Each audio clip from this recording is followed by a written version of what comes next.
कक्षा 10वीं प्रश्नावली 5.3 और जो प्रश्न की स्टेटमेंट है वो है निम्नलिखित समांतर श्रेणियों का योग ज्ञात कीजिए। निम्नलिखित समांतर श्रेणियों का योग ज्ञात कीजिए। जो समांतर श्रेणियां नीचे दी गई हैं उनका योग ज्ञात कीजिए। पहला प्रश्न है और फर्स्ट क्वेश्चन का फर्स्ट पार्ट है 2,7,12 और इस समांतर श्रेणी का 10 पदों तक योग ज्ञात करना है। अगले जो लगातार 2 के बाद 7 के बाद 12 के बाद भी आगे टर्म हैं, आगे पद हैं, उन टर्म्स का योग ज्ञात करना है। कुल 10 पदों का 10 टर्म्स का 10 पदों का योग हमें ज्ञात करना है। सबसे पहले हमने लिया ए, पहला पद जिसे A1 भी बोलते हैं आप।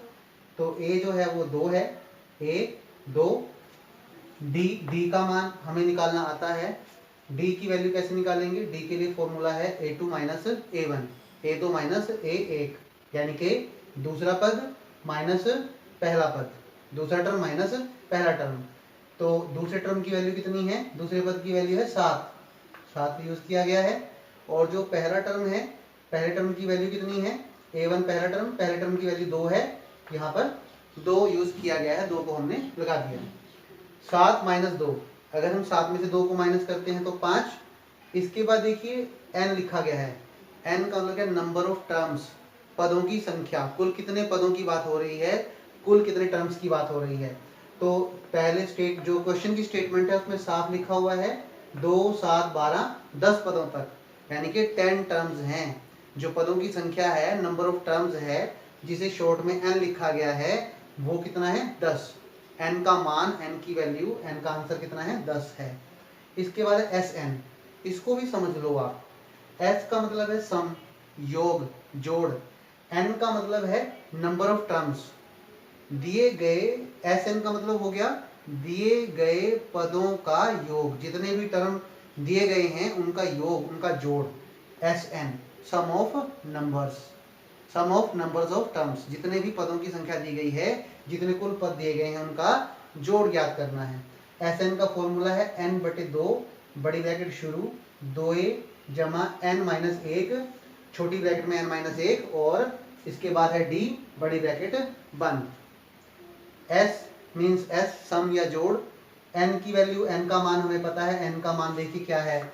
10 है, 10 है, यहाँ पर 10 लगाया गया, बराबर 10/2, n का मान 10 है, 10/2।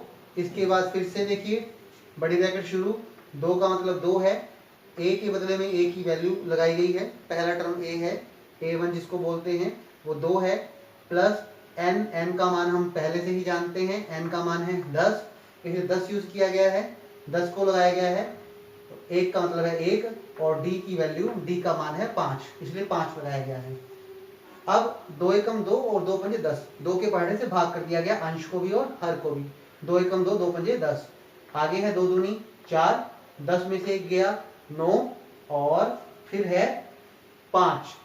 अब देखिए इसमें जो है आगे कैसे करना है क्वेश्चन को। 5 के बदले में 5 यूज किया गया है, 4 के बदले में 4, 9 और 5 को आपस में गुणा करना है, 9 पंजे 45, 5 के बदले में 5, बड़ी ब्रैकेट 4 जमा 45, 45 में अगर हम 4 ऐड करते हैं तो क्या आता है? 49, 49 आ जाता है। 5 और 49 की आपस में गुणा है। 5 को जब आप 49 से गुणा करोगे तो आपके पास क्या आएगा? 245 आएगा। आप इसको चेक कर सकते हैं रफ काम में, 5 को 49 से गुणा कर लीजिए। तो Sn निकालने का फॉर्मूला है n/2, 2a जमा n माइनस 1d।